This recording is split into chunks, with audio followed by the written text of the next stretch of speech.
ભૌતિક વિજ્ઞાન ધોરણ 12 સાયન્સ ચેપ્ટર નંબર 6 વિદ્યુત ચુંબકીય પ્રેરણ. લાસ્ટ લેક્ચરમાં આપણે ફેરેડેના પ્રયોગોની વાત કરી હતી, 3 પ્રયોગો. આજે આપણે ચુંબકીય ફ્લક્સની વાત કરીએ. ચુંબકીય ફ્લક્સને આપણે ફાઈ વડે દર્શાવીએ છીએ, જેમ આપણે વિદ્યુત ફ્લક્સને પણ ફાઈ વડે દર્શાવતા હતા. સૌપ્રથમ આપણે એની વ્યાખ્યા જોઈએ તો કોઈપણ પૃષ્ઠમાંથી, પૃષ્ઠ એટલે સમતલ, કોઈપણ પૃષ્ઠમાંથી પૃષ્ઠને લંબરૂપે પસાર થતી ચુંબકીય ક્ષેત્રની બળરેખાઓની સંખ્યાને ચુંબકીય ફ્લક્સ વડે વ્યાખ્યાયિત કરી શકાય. તમે પહેલું ચેપ્ટર ભણ્યા તો પહેલા ચેપ્ટરમાં જેમ વિદ્યુત ફ્લક્સ આવ્યું એના જેવું ચુંબકીય ફ્લક્સ છે. પેલામાં ખાલી વિદ્યુત ક્ષેત્રની બળરેખાઓ શબ્દ આવે, આમાં ચુંબકીય ક્ષેત્રની બળરેખાઓ સંખ્યા શબ્દ આવે. ફરીથી, કોઈ પણ પૃષ્ઠમાંથી પૃષ્ઠને લંબરૂપે પસાર થતી ચુંબકીય ક્ષેત્રની બળરેખાઓની સંખ્યાને ચુંબકીય ફ્લક્સ વડે વ્યાખ્યાયિત કરી શકાય, જેનો સંકેત છે ફાઈ, અને એનું સૂત્ર થશે ફાઈ ઇઝ ઇક્વલ ટુ બી સદિશ ડોટ એ સદિશ. વચ્ચે ડોટ કાઢી નાખો તો પાછળ કોસ થીટા આવી જાય, અને આ થીટા શું છે તો આગળની બે ભૌતિક રાશિ વચ્ચેનો ખૂણો. થીટા એ શું છે? બી અને એ વચ્ચેનો ખૂણો, જે તમને આકૃતિમાં દેખાય છે. તો ચુંબકીય ફ્લક્સ એ અદિશ રાશિ છે, અને એના એકમો ટેસ્લા ઇન્ટુ મીટર સ્ક્વેર અથવા વેબર અથવા વોલ્ટ ઇન્ટુ સેકન્ડ. ચુંબકીય ફ્લક્સના બે એકમો થશે ટેસ્લા. ચુંબકીય ક્ષેત્રના બે એકમો ટેસ્લા, જે તમે ચોથા ચેપ્ટરમાં ભણ્યા. ચુંબકીય ક્ષેત્રનો સંકેત છે બી, એ સદિશ રાશિ છે. ચુંબકીય ક્ષેત્રના બે એકમો, એક ટેસ્લા છે અને બીજું ન્યૂટન અપોન મીટર એમ્પિયર. એનું પારિમાણિક સૂત્ર થાય M1 L0 T-2 A-1. આનો આપણે અહીંયા ઉપયોગ કરીએ તો ચુંબકીય ફ્લક્સ એટલે બા છે, બી ઇન્ટુ એ. બી એટલે ટેસ્લા, એ ફોર એરિયા એટલે મીટર સ્ક્વેર. એટલે ચુંબકીય ફ્લક્સનો એકમ થશે ટેસ્લા મીટર સ્ક્વેર, બીજો એકમ છે વેબર, અને ત્રીજો એકમ થાય વોલ્ટ ઇન્ટુ સેકન્ડ. તો આની ઉપરથી પારિમાણિક સૂત્ર બનશે M1 L2 T-2 A-1. આકૃતિમાં દર્શાવ્યા પ્રમાણે આપણે કોઈ એક પૃષ્ઠ નક્કી કરીએ અને એ પૃષ્ઠમાંથી અનિયમિત ચુંબકીય ક્ષેત્રની બળરેખાઓ પસાર થાય છે. આ નિયમિત ચુંબકીય ક્ષેત્ર છે, આ અનિયમિત ચુંબકીય ક્ષેત્ર.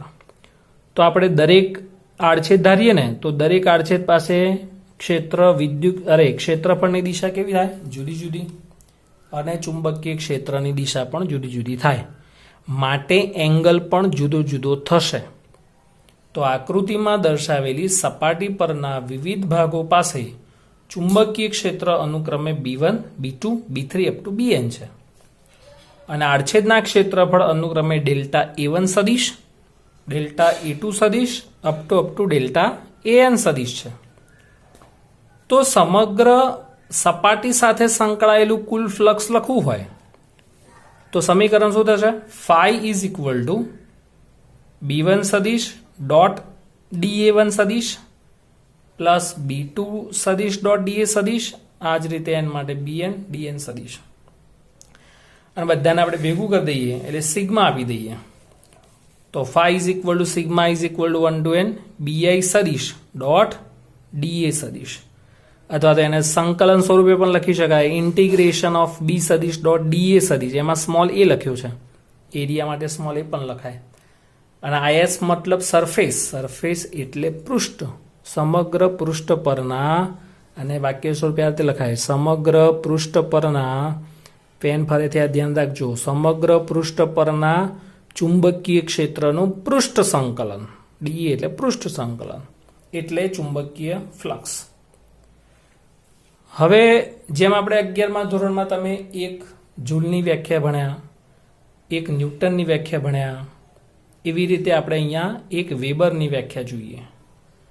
તો 1 મીટર સ્ક્વેર ક્ષેત્રફળ પર લંબરૂપે 1 ટેસ્લાનું નિયમિત ચુંબકીય ક્ષેત્ર લગાડવામાં આવે તો પૃષ્ઠ પર ઉત્પન્ન થતા ફ્લક્સને 1 વેબર કહે છે. ફરીથી, 1 મીટર સ્ક્વેર ક્ષેત્રફળ પર લંબરૂપે 1 ટેસ્લાનું નિયમિત ચુંબકીય ક્ષેત્ર લગાડવામાં આવે તો ઉત્પન્ન થતા ફ્લક્સને 1 વેબર ફ્લક્સ કહે છે. તો કહી શકાય કે 1 વેબર બરાબર 1 ટેસ્લા ઇન્ટુ મીટર સ્ક્વેર. ચુંબકીય ફ્લક્સનો CGS એકમ મેક્સવેલ છે. સાયન્ટિસ્ટ ઉપરથી ચુંબકીય ફ્લક્સનો CGS એકમ મેક્સવેલ છે અને 1 મેક્સવેલ બરાબર 1 ગોસ ઇન્ટુ સેન્ટીમીટર સ્ક્વેર. કારણ કે ટેસ્લા, ફરીથી ધ્યાન રાખજો, જેમ 11મા ધોરણમાં બળનો એકમ ન્યૂટન પણ CGS એકમ ડાઇન, યાદ હોય તો 1 ન્યૂટન બરાબર કેટલા ડાઇન થાય? 10⁵. આવું આપણે ભણ્યા. પછી કાર્ય માટે જૂલ, 1 જૂલ બરાબર 10⁷ અર્ગ. તો આ MKS અને CGS વચ્ચેનો સંબંધ હતો. ન્યૂટન એ બળનો MKS એકમ, જૂલ એટલે કાર્યનો SI એકમ. બંને સાયન્ટિસ્ટ છે. એવી રીતે ટેસ્લા પણ સાયન્ટિસ્ટ છે. નિકોલા ટેસ્લા એ ચુંબકીય ક્ષેત્રનો એકમ છે. તો એનો બીજો એકમ શું થાય CGSમાં? ગોસ અથવા તો ગાઉસ. અને 1 ટેસ્લા બરાબર 10⁴ ગોસ. 1 ટેસ્લા બરાબર 10⁴ ગોસ. તો આપણે એનો અહીંયા ઉપયોગ કરવાનો છે. તો મેક્સવેલ બરાબર 1 ગોસ ઇન્ટુ 1 સેન્ટીમીટર સ્ક્વેર પણ લખાય. હવે MKS અને CGS ની વાત કરીએ તો MKSમાં શું છે? Tesla metre square. અને CGSમાં ટેસ્લાનું ગોસ થાય, મીટર સ્ક્વેરનું સેન્ટીમીટર સ્ક્વેર થાય. 1 ટેસ્લા બરાબર કેટલા ગોસ? 10⁴. 1 મીટર સ્ક્વેરના કેટલા સેન્ટીમીટર સ્ક્વેર? 10⁴. તો 4 ને 4 8. તો MKS અને CGS વચ્ચેનો એક રિલેશન 1 વેબર બરાબર 10⁸ મેક્સવેલને આપણે MX કહીએ છીએ. તો આની અંદર લિસ્ટમાં એક વધારે ઉમેર દેવાનું. 1 ન્યૂટન એટલે 10⁵ ડાઇન. 1 જૂલ બરાબર 10⁷ અર્ગ. આ બળ માટે, આ કાર્ય માટે, આ ચુંબકીય ક્ષેત્ર માટે અને આ ચુંબકીય ફ્લક્સ માટે 1 વેબર બરાબર 10⁸ મેક્સવેલ. તો વિવિધ આપણે કિસ્સાઓ બતાવ્યા છે કે પહેલા કિસ્સામાં બંને સમાન દિશામાં છે તો θ0, A અને B વચ્ચેનો ખૂણો 0 હોય તો અહીંયા કયું વિધેય છે? cos. અને cos 0 શું થાય? 1. માટે ફ્લક્સ સમતલ અથવા તો પૃષ્ઠ સાથે સંકળાયેલું ફ્લક્સ મહત્તમ. બીજા કિસ્સામાં બંને ઓપોઝિટ ડાયરેક્શન છે તો θ becomes 180 પાય cos પાય -1. તો ફ્લક્સ માઇનસ. આની અંદર θ નથી મહત્તમ કે નથી ન્યૂનતમ તો ફ્લક્સનું મૂલ્ય પણ કેવું મળે? મીડિયમ. ના મેક્સિમમ ના મિનિમમ. B એ cos θ. અને લાસ્ટ કિસ્સામાં θ π/2 છે, cos π/2 0 તો ફ્લક્સ 0. એટલે આપણે કાર્યની જેમ કહી શકીએ કે ફ્લક્સ એ અદિશ રાશિ છે. એનું મૂલ્ય ધન, ઋણ કે શૂન્ય હોઈ શકે. એનું મૂલ્ય ધન, ઋણ કે શૂન્ય હોઈ શકે. આ હતું ચુંબકીય ફ્લક્સ. એના પછી વાત કરીએ આપણે વિદ્યુત ચુંબકીય પરિવહન અંગેના ફેરાડેનો નિયમ. ફેરાડેનો નિયમ એ પ્રેરિત EMF નું મૂલ્ય આપે છે. ફેરાડેનો નિયમ એ પ્રેરિત EMF નું મૂલ્ય આપે છે. અને ફેરાડેના EMF ને એના લીધે જે પ્રવાહ રચાય એની દિશા જાણવા માટે પણ બીજો નિયમ છે જેને આપણે લેન્ઝનો નિયમ કહીશું. એ આપણે નેક્સ્ટ લેક્ચરમાં ભણીશું. ફેરાડેનો નિયમ જોઈએ આપણે.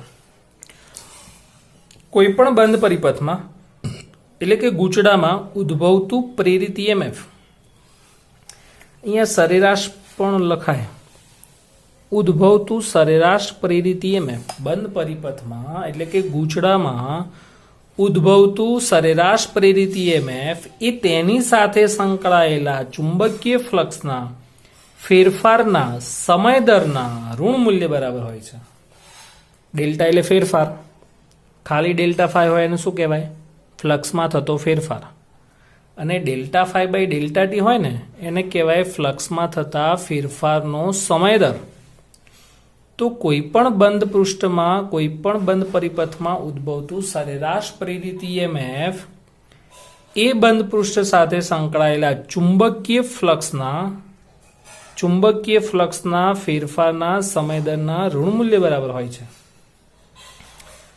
તો વાક્ય ઉપરથી આપણે સમીકરણ લખ્યું. જો તમારે આંટાઓ આપેલા હોય તો એને લખવાનું -n dϕ/dt.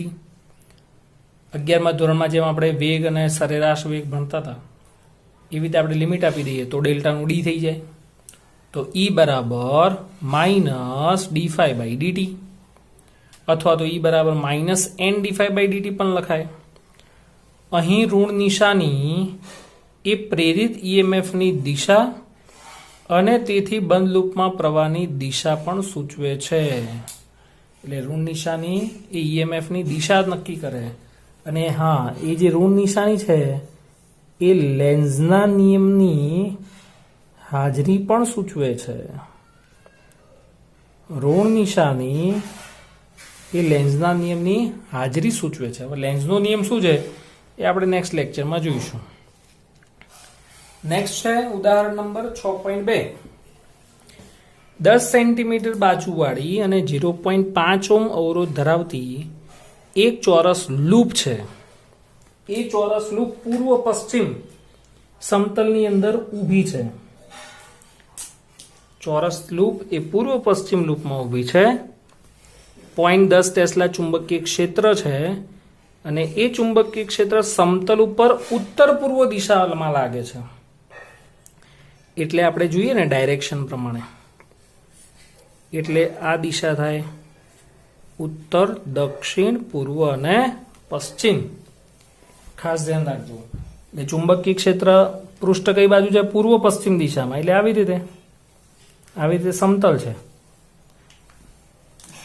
આકૃતિ ખાસ ધ્યાન રાખજો, ટેક્સ્ટબુકમાં આકૃતિ આપેલી નથી. આ સમતલ આ રીતે છે.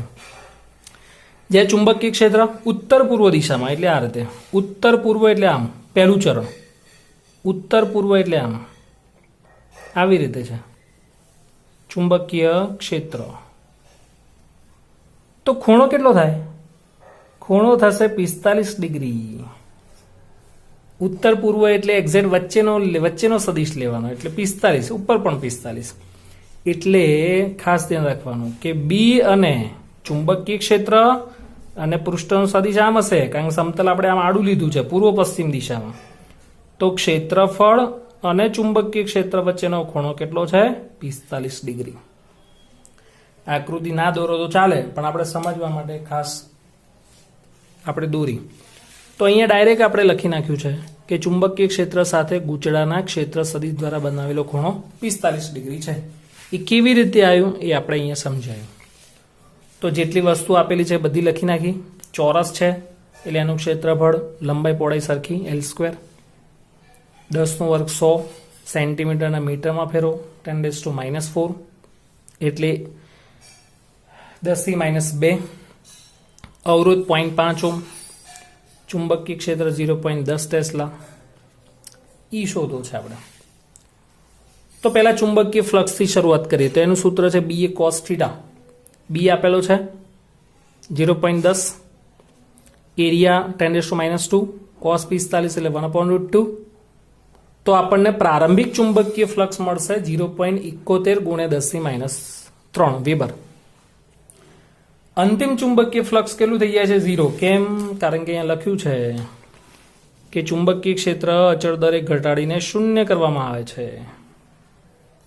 તો અંતિમ ચુંબકીય ફ્લક્સ પણ 0 થાય. હવે પ્રેરિત EMF નું સૂત્ર -ΔΦ/ΔD. ΔΦ that means ફ્લક્સમાં થતો ફેરફાર. અંતિમ માઇનસ પ્રારંભિક. અંતિમ તો 0 છે. પ્રારંભિકની કિંમત શોધી, માઇનસ માઇનસ પ્લસ. તો આપણને મૂલ્ય મળશે 1 × 10⁻³ વોલ્ટ, એટલે કે 1 મિલીવોલ્ટ. એની ઉપરથી પ્રવાહ મળશે. અત્યાર સુધી આપણે લખતા હતા I બરાબર V/R લખતા હતા, ઓહમનો નિયમ.